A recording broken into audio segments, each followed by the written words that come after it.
নমস্কার বন্ধুরা, হর হর মহাদেব, জয় বজরংবলী, জয় শ্রীরাম, জয় গুরু, জয় গুরু, জয় গুরু, জয় শিবশম্ভু, জয় ভোলা মহেশ্বর। বন্ধুদের কাছে আজকে আমার হাত জোড় করে অনুরোধ, প্লিজ প্লিজ ভিডিওটা সম্পূর্ণ আপনারা দেখবেন। গুরু ব্রহ্মা গুরু বিষ্ণু গুরুদেব মহেশ্বর, গুরু সাক্ষাৎ পরম ব্রহ্ম তস্মাৎ শ্রী গুরুবে নমঃ। অখণ্ড মণ্ডলাকারং ব্যাপ্তং যেন চরাচরম তৎপদং দর্শিতং যেন তস্মাৎ শ্রী গুরুবে নমঃ। জয় গুরু, জয় গুরু, জয় গুরু। এই গুরু বন্দনা করে তারপর গুরুর বীজ মন্ত্র লোক জপ করে, এটা গুরু বন্দনা। ব্রহ্মা বিষ্ণু শিব পর্যন্ত পৌঁছনোর তাদের পাদপদ্মে আমাদের যে ওই পর্যন্ত পৌঁছাবো আমরা, এই নরমনীষী ওই পর্যন্ত পৌঁছবে, এ হিম্মত কার আছে? কলিযুগে পাপে পাপে পরিপূর্ণ এই দেশ, ধর্ম নিয়ে ছেলে খেলা, ঠাকুর নিয়ে ছেলে খেলা, যা খুশি তাই চলে যাচ্ছে। তার বিরুদ্ধে আওয়াজ ওঠাবার মতন আমি দেখছি না কোনো সনাতন এগিয়ে পড়েছে। কিছু কিছু সনাতন আছে যারা এগিয়েছে, কিছু কিছু স্বার্থের বিনিময়ে তারা চুপও করে যাচ্ছে। কেন আমি জানি না, আমি প্রমাণ ছাড়া কিছু বলি না। আপনারা আমার পেছনে সব শর্ট ভিডিও দেখবেন, প্রমাণ ছাড়া কিছু বলি না। কারণ একটাই, আমার বয়স হয়েছে, কোনো সময় আইনের যদি পদে যেতে হয় অবশ্যই আমার সেই প্রমাণ তুলে ধরতে হবে এবং প্রত্যেকেরই সেটা ধরতে হয়। তাই জেনে শুনে সেই ভুল আমি করি না। প্রয়োজনে আমি অবশ্যই সমস্ত প্রমাণ আমি সবার সামনে, পুরো সোশ্যাল মিডিয়া কেন, আইন কেন, সবার সামনে তুলে ধরতে আমি এক পাও পিছু পা হব না। আমি যেমন মুখে বলি, আমি কাজটাও তাই করি। সব সময় আমি দেখতে পাচ্ছি একটা জিনিস, যে সুন্দরভাবে লোককে ভুল বোঝানো হচ্ছে আর লোক তাতে নেচে যাচ্ছে, লোক তাতেই নেচে যাচ্ছে। কোন শ্রীকৃষ্ণ বলেছেন, রামকৃষ্ণ বলেছেন, কোন জায়গায় লেখা আছে গুরু দীক্ষা না দিলেও, মানে গুরু দীক্ষা না নিলেও গুরু বীজ মন্ত্র জপ করা যায়? তাহলে এখন এত গুরুদেব কেন? কিসের জন্য গুরুদেব? কেন তাদের পায়ে লুটিয়ে পড়ছে হাজার হাজার মানুষ? আমি জানতে চাই, এটা আমি জনগণের কাছে জানতে চাই। আজ আমার জনগণের আদালতেই এই বিচার দিচ্ছি। যারা প্রকৃত দীক্ষিত অবশ্যই তারা দেখবেন এবং আপনারা হয়তো আমার কথা বুঝবেন। আমি জ্ঞানের আলো অত কিছু জানি না। দীক্ষা নেওয়ার পরের থেকে যতটুকু জেনে এসেছি, গুরুর থেকে যতটুকু জেনেছি ততটুকুই আমি বলি। সমস্ত বৃত্তান্ত আমার জানা নেই। ত্রিকালদর্শী সাধু মুনি ঋষিরা তারা কিন্তু সামনে একটা মূর্তি দাঁড় করিয়ে ভাষণ মারতে বসতো না। তারা এক ধ্যানে ব্রহ্মা বিষ্ণু শিবের আরাধনা করত। তাদের সাথে যদি আমরা আমাদের তুলনা করি, আমরা কি সেই মুনি ঋষি? কে মুনি ঋষি? খালি একখানা মূর্তি সামনে নিয়ে বসিয়েই অং বং চং করলেই সেই মুনি ঋষির পাশে যে দাঁড়ানো যাবে? প্রশ্ন আপনাদের কাছে, দাঁড়ানো যাবে? ওনারা ত্রিকালদর্শী ছিলেন বলে, ওনারা ব্রহ্মা বিষ্ণু স্তব করছেন বলে আজ আমরা সেই স্তব করলে কি আমরাও কি সেই ব্রহ্মা বিষ্ণু শিব পর্যন্ত যেতে পারবো? হ্যাঁ, আমাদের তো গুরু প্রয়োজন। যেহেতু আমরা পাপী, তাই গুরুর হাত ধরে গুরু আমাদের পথ দেখিয়ে নিয়ে যাবে যে এখানেই যেতে হবে। কলিযুগে অবশ্যই গুরুর প্রয়োজন। রামকৃষ্ণদেব নিজেই নিয়েছিলেন দীক্ষা, বামাখ্যাপা নিয়েছিলেন, আবার সেই রামকৃষ্ণদেবই বলে দিলেন গুরু দীক্ষা নেওয়ার প্রয়োজন নেই। তার মানে রামকৃষ্ণ মিথ্যে কথা বলে গেছে। এটাই তো প্রমাণ আসে। ভিডিওটা অবশ্যই দেখবেন, না দেখে কিন্তু আপনারা কোনো জবাব দেবেন না। কালকে শ্যামার লাইভ ভিডিও রাত্রের, চ্যানেল শিবায়ন, আপনাদের বলে দিচ্ছি পুরোটা দেখবেন। তারপরে আমার কথাটা মিলিয়ে নিয়ে তারপরে কিন্তু আমার এখানে আপনারা কমেন্ট করবেন। লাইক না করেন ডিসলাইক করে দেবেন, আমার কিচ্ছু যায় আসে না। ওনার ওই কথার সঙ্গে আমার মিল না থাকলে আপনারা কমেন্টে যতটা প্রয়োজন লিখতে পারেন। আমার আপনাদের কাছে এই অনুরোধ রইল, অবশ্যই আপনারা আমাকে শিক্ষা দিতে পারেন, কারণ আমি অত শিক্ষিত নই। সবাইকে হারিয়ে দিচ্ছে, একা ও জিতে যাচ্ছে, তার মানে বোঝা যাচ্ছে বিশ্বের মধ্যে সর্বশ্রেষ্ঠ পূজারী একমাত্র ওই মল্লিকপুরের শ্যামা। ওকে একদিকে বলা যায় পূজারিণী সেবিকা, অন্যদিকে বলা যায় উনি একজন আয়ুর্বেদিক চিকিৎসক, অন্যদিকে বলা যায় কন্ট্রোভার্সি ক্রিয়েটর। উনি 3 রকম, 3 in 1। উনি ওর ভাষা প্রয়োগ দেখবেন, আপনারা আমার ভাষা প্রয়োগ দেখবেন, তফাৎ দেখবেন, তারপরে আমাকে অবশ্যই কমেন্টে বলবেন যে এই জায়গায় আপনার ভুল আছে। ও নিজে লোককে আগে পাঠিয়ে দিত আমার কমেন্টে, মনীন্দ্র পাখিরাকে পাঠিয়েছে। সেদিন সেই মনীন্দ্র পাখিরার ব্যাপারে ওর মুখ দিয়েই বেরিয়ে গেল যে ওইটা ওর ভক্তের চ্যানেল। হ্যাঁ, তিনি আমাকে বলছেন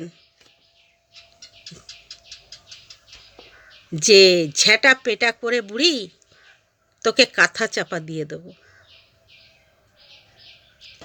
আমি সেই কমেন্টের উত্তর দেইনি, পরে আবার কমেন্ট করে লিখেছে, কি হলো সবার কমেন্টের তো তুই উত্তর দিস, আমার কমেন্টের তো উত্তর দিলি না। তাহলে খুচিয়ে ঘা কে করাচ্ছে? এই শ্যামা বসে বসে সবাইকে খুচিয়ে খুচিয়ে ঘা করাচ্ছে। সনাতনীদের ভিতরে সনাতনীদের লড়াই, তাই এ হচ্ছে সমাজ বিরোধী একটা মহিলা, পুরুষ, মানে ওকে সনাতনের ভিতরে নেওয়াই চলে না, ও তো পুরো সমাজ বিরোধী। নিরঞ্জন, স্টার নিরঞ্জন মনসা মা পেয়েছে, ও পুজোর কিচ্ছু জানে না। নুপুরের মা, তিনি মনসা পেয়েছে, উনি পুজোর কিছু জানে না। মঙ্গলা পুজোর কিছু জানে না। আমরা গুরুর কিছু জানি না, তো কে জানে? সবও জানে। ওর বাবা পরম বৈষ্ণব, পরম বৈষ্ণব। পরম বৈষ্ণব কে ছিল জানো? গৌরনীতাই ছিল পরম বৈষ্ণব, যারা সন্ন্যাস ধারণ করেছিল। সন্ন্যাস ধারণ করলে যখন সে পরম কথাটা আসে কোথার থেকে, যখন সে সংসার ছেড়ে সব কিছু ত্যাগ করে ত্যাগী হয়, ত্যাগী ভোগী নয়, ত্যাগী, তখন তাকে বলা হয় পরম। পরমটা তখন আসে, এর আগে না। এর আগে থাকে শুধু বৈষ্ণব। দীক্ষা, শিক্ষা, ভেক, সন্ন্যাস, 4টে স্টেজ এই বৈষ্ণব ধর্মের। কারণ আমি বৈষ্ণব ধর্মী নই, আমি শিব মন্ত্রে দীক্ষিত, আমি শিক্ষা নেইনি। আমি শিবের ব্রহ্মকুমারী বিশ্ববিদ্যালয় মাউন্ট আবু, ওর পাঠশালা আছে আমাদের এখানে, সেখান থেকে আমি 7 দিনের ক্লাস করি, বুঝেছ? তাই প্রত্যেককে বলছি, এখানে ঠাকুর নিয়ে একটা ব্যবসা চালু হয়ে গেছে সোশ্যাল মিডিয়ায়। ঠাকুরকে সামনে রেখে পুরো দমে লোকের সাথে লড়াই করে চলেছে। তো চ্যানেলটা যখন আমার, কি চ্যানেল? আমার চ্যানেলটা কি? আমার চ্যানেলটা ঠাকুরকে দেখিয়ে, তার সেবা যত্ন দেখিয়ে, এবার যে ভক্তরা আসছে তাদের সেবা যত্ন দেখিয়ে এটা আমাকে চালাতে হবে, এই না। কে কি কোথায় করলো, কন্ট্রোভার্সি চ্যানেল এটা নয়। আমার চ্যানেলটাও ছিল তাই যে আমি ওই বাইরের এটা সেটা ওটা দেখাবো। আমি যখনই দেখলাম যে আমি যখন কন্ট্রোভার্সি চালু করেছি, হয়তো আমার চ্যানেলের কোনো তো ব্যাপার হবে, কেউ তো খোঁচাবে, তখনই আমি আমার চ্যানেলের নামটা ফট করে পাল্টে দিলাম এবং ডিসক্রিপশান বক্সে খুলে দেখবি আমি কী দরুনে কী কারণে এই চ্যানেলটা চালাচ্ছি, সেটা ইউটিউব কোম্পানির কাছে অটোমেটিক পৌঁছে গেছে। তাই তুই তোর ভক্তদের দিয়ে প্রত্যেককে, আমাকে একা না, প্রত্যেককে ট্রেডিং করিয়েছিস চ্যানেলে। ফার্স্ট তুই করিয়েছিস শ্যামা, তুই করিয়েছিস যে চ্যানেলে স্ট্রাইক মারবো, কী করে করতে হয়, চ্যানেল বন্ধ করতে হয় সেটা দেখে নেব, কোথায় কি করতে হয়। তুই তার উত্তর পাশে বসে কি দিলি যে হ্যাঁ হ্যাঁ ঠিক ঠিক, তুই তার ঠিক ঠিক করে দিলি। কেন? তুই তো সেবিকা, তুই বলতে পারতিস না যে দেখো তুমি মায়ের এখানে এসেছো তোমার নিজেকে সুস্থ করার জন্যে, এসব মাথায় নিও না, তুমি সুস্থভাবে সুস্থ হয়ে যাও, এটাই ঠিক আছে, যে যা বলছে বলতে দাও। কই তুই তো সেটা বোঝাসনি, তুই তাকে উস্কে দিলি, তুই সবাইকে উস্কাস। তুই না নারদের থেকেও অধম। নারদ মুনি তবুও সে না সারাদিন নারায়ণ নারায়ণ করতো, এর কথা ওকে বলতো, তবুও সে ঠিক ছিল, সে একটা দেবতার স্থান পেয়েছে। তুই তো নরকেও জায়গা পাবি না, তুই যা করে যাচ্ছিস নরকেও জায়গা পাবি না। তুই গুরু নিয়েও পর্যন্ত ঠেলে উঠেছিস, সবার পুজো ভুল ধরে বেড়াচ্ছিস, সবার পুজো ভুল, তুই একা ঠিক, তুই এঠো করে খাবি, ওতে অপরাধ নেই। হ্যাঁ, ওতে অপরাধ নেই। ধুতি না পরে পুজো করবে, অপরাধ নেই। মায়ের সামনে বসে উল্টোর দিকে বসে শাক বাজাবি, অপরাধ নেই। সব চোখে পটি বেঁধে রয়েছে নাকি সনাতনীরা? দেখে না? তুই দেখগে যা তোর চ্যানেলে কত লোকে কিভাবে কমেন্ট করে, এটাই চ্যানেলের পরিচয়। তোর যদি ভুল না থাকবে, কার সাহস আছে যে ওই ধরনের চ্যানেলে করে যাবে, কমেন্ট করে যাবে? কেন করবে কমেন্ট? আমি যদি সেইভাবে চলি আমাকে বলবে কে আঙুল তুলে? তুই কি করিস? সব সময় লোকের পিছনে কি করে লাগতে হয় সেটা লাগিস, আর তোকে যখন বলবে তখন চোখের জল ফেলে লোককে দেখাস যে আমার পিছনে লোক লেগেছে। খালি খালি কেউ লাগে না। কই প্রথমে আমি তোর পেছনে লাগতে গেছিলাম? আমি তো আমার কথা বলছিলাম, তুই তার ভিতরে ঢুকে আমার ডাইনি বললি কেন? ডাইনি বলি তোকে বলেছিলাম সূর্যকান্ত দাস চ্যানেল দিয়ে, তুই আমাকে বললি, তারপরেই আমার যে ভিডিও বেরোয় প্রত্যেকে আমার ভিডিও চেকিং করবেন।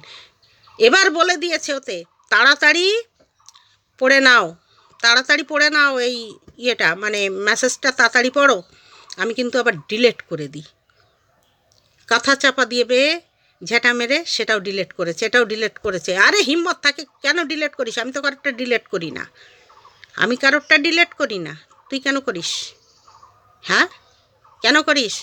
তারপর থেকে ওকে কমেন্টে আমিও বলতে থাকি ডাইনি পেতনি, আমিও বলেছি, যেহেতু আমাকে প্রথমে খুঁচিয়েছে তাই। আমি তো আমার কথা বলছিলাম, তখন তো আমার এই চ্যানেল ছিল না, আমি তো আমার কথা বলছিলাম, তুই সেখানে ঢুকলি কেন? হ্যাঁ, আমি আমার কথা বলছিলাম, চারিদিকে এরকম হচ্ছে সেই সব বলছিলাম, তুই তার মধ্যে ঢুকলি কেন? তোর নাম নিয়ে তো আমি কোনো কথা তখন বলিনি। শ্যামা শ্যামা শ্যামা শ্যামা এরম বলেছিলাম? ধুরবাজ মহিলা, হ্যাঁ, তুমি সবাইকে হাতে রাখতে চাইছো, সবাইকে হাতে রাখতে চাইছো। আরে তাদের জ্ঞানের চোখও খুলবে যখন সব খুলবে না, তো একদিকে যে দুর্দশা হচ্ছে, তুই দিনগণ উল্টো গুনতি শুরু কর, তোরও সেই দিন এসে যাবে। এই জনগণই হিসাব দেখাবে, তো হিসাব দেখাবে। সবার উপরে উঠতে যেও না। তুমি ভাবছো সবার উপরে আমি অমুক পুজো জানে না তমুক পুজো জানে না, সব আমিই জানি, গুরু দীক্ষা না নিয়ে সব করা যায়। তুমি সবাইকে খেপিয়ে তুলছো আর বলছো আমি কিচ্ছু করি না। হ্যাঁ, তুমি বলছো কিচ্ছু করি না। মানুষের সভ্যতার একটা সীমা থাকে। তুই তো নির্লজ্জ মহিলা, তোর ভিতরে লজ্জা শরম তো কিছু নাই। তুই তো পয়সার পিছনে দৌড়াচ্ছিস, তো ওই জন্য তোর ভিতরে লজ্জা শরম সব কিছু হারিয়ে ফেলেছিস, ঠিক আছে? আর তোর ভিতরে এত ক্রোধ যে তুই জ্ঞান হারিয়ে ফেলিস। বন্ধুরা, একটা জিনিস জানেন, আপনারা অপরাজিতা বই দেখেছেন? সাউথ ইন্ডিয়ান বই অপরাজিতা খুব বেরিয়েছিল, ভাইরালও হয়েছিল। একটা মানুষের ভিতরে দুটো তিনটে মেন্টালিটি হতে পারে। আমি একরকম এখন কথা বলছি, হট করে আমি পাল্টে অন্যরকম হয়ে যাব, অন্যকে আমি নিজে ভাবব। আপনারা নিশ্চয়ই দেখেছেন অপরাজিতা। এই যে ভর পড়া যতগুলো আছে, আমি ভর বিশ্বাস করি না, কারণ এদের ভিতরে এরা নিজেকে ওইটা ভেবে নেয়, নিয়ে এবার বলতে থাকে। আর এই শ্যামা বলছে না আমার বই পড়ে পড়ে আমার অনেক কিছু শিখতে হয়, এ শিখেছে কাকচরিত্র, যেটাকে কাকচরিত্র বলা হয়। কাকচরিত্র যদি কেউ জানে, সে মানুষের মনের কথা ধরতে পারে, আর ওইটা বই পড়ে শেখা যায়। যেটা শিখে ও বলছে শিব শ্যামা আমাকে বলেছে এই কথা বলতে, অমুকের এই হয়েছে, তমুকের তাই হয়েছে। ঠাকুর নিয়ে এত খেলিস না রে শ্যামা, এত খেলা ভালো নয়। খেলা ভালো, খেলতে নামাও ভালো, জেতাও ভালো, কিন্তু জেতার ভিতরেও হার কিন্তু থাকে, হার থাকে। আজ জিততে জিততে একদিন দেখবি হেরে যাবি, এমন মানুষের পাল্লায় পড়ে যাবি। আজ আমাদের বলে জিতে যাচ্ছিস, এমন মানুষের পাল্লায় পড়ে যাবি, সেদিন তোর জবাব দেওয়ার জায়গা থাকবে না। তুই আমাকে 2 মাস ডেট দিয়েছিস, কালকের একটা দুপুরের ভিডিওয়ে তুই বলেছিস, কি বলেছিস? ভিউজ পাওয়ার জন্য আমার পেছন লেগে গেছো, টাকা কামাবে, টাকা, ওই টাকা তোর থাকবে না, তোর থাকবে না ওই টাকা। তুই কালকের ভিডিওয় বলিসনি? তা আমি 2 মাস বাঁচবো, পয়সা পাবো কি না পাবো ঈশ্বর জানেন, যদি পাই থাকবে না থাকবে না, আমি নিজেই যখন থাকবো না 2 মাস পরে, তো পয়সা থাকলো কি না থাকলো আমার কি যায় আসে। তুই ব্যাংক ব্যালেন্স কর, কেননা তোর ভবিষ্যৎ আছে, তোর ভবিষ্যৎ আছে, তোর অনেক কিছু করতে হবে, 3 থেকে 4 তলা বাড়ি করতে হবে, মন্দির করতে হবে, ভক্তদের সমাগম হবে, ওই মাঠের মধ্যে বাড়ি, রাস্তাটা বানাতে হবে, নইলে ভক্তরা লাইন দিয়ে আসবে কি করে। তোর ভবিষ্যৎ চিন্তা আছে, আমার বাড়ি তো কেউ আসবে না, আমার ভবিষ্যৎ চিন্তার তো কোনো দরকার নেই, ছেলেমেয়েরা সব নিজের পায়ে দাঁড়িয়ে গেছে, তাই আমার মৃত্যু ভয় নেই। 60 বছর অনেক জীবন কাটিয়ে গেছি, তুই 60 বছর অবধি জীবন কাটিয়ে দেখা, আমি না বেঁচে থাকবো না, সোশ্যাল মিডিয়ায় বহুত লোক বেঁচে থাকবে, 10 ধর্মে দেখবে, আমি তো 2 মাস আছি। তোর ভবিষ্যৎবাণী রে, তোর ভবিষ্যৎবাণী শোনো দর্শক বন্ধুরা, আমি বলে দিচ্ছি, শ্যামার ভবিষ্যৎবাণী আমার ভবিষ্যৎ কুণ্ডলী করেছে, আমি আর 2 মাস বাঁচবো, তার থেকে 10 দিন হয়ে গেছে, 10 দিন হয়ে গেছে, অর্থাৎ আমি আর 1 মাস 20 দিন এই দুনিয়ায় আছি। তাই ভরপুট ভিডিও করব, ভরপুট, কেননা আমি তো বাঁচবো না, তো যে বাঁচবে না তার আশা পূরণ করা তো জনসাধারণের কাজ, পরিবারের কাজ, তাই না? দেখবেন মরণের আগে সবাই বলে না কি খেতে ইচ্ছে হচ্ছে, তো যার যেটা খেতে ইচ্ছে করে সে সেটা বলে। তা আমার মৃত্যুর আগে আর যে 1 মাস 20 দিন বাকি আছে, সেই 1 মাস 20 দিনের মধ্যে আমি আপনাদের কাছে মনের ইচ্ছা পূরণ করছি, এরপরে তো আর আমায় বাঁচবো না, তাই মনের ইচ্ছা পূর্ণ করছি, আমি ভরপুট বলে যাব, ভরপুট বলে যাব, এই বলার থেকে কেউ রুখতে পারবে না, কেননা এটাই আমার মনের লাস্ট আশা। আমি এই সোশ্যাল মিডিয়ায় আমার মন খুলে খুলে বলে যাব, এটাই আমার আশা, এটা শ্যামার আমার জন্মকুণ্ডলীর ভবিষ্যৎবাণী। তো ভিডিওটা এখানেই রাখছি। হর হর মহাদেব, জয় বজরংবলী, জয় শ্রীরাম, জয় গুরু, জয় গুরু, জয় শিব শম্ভু।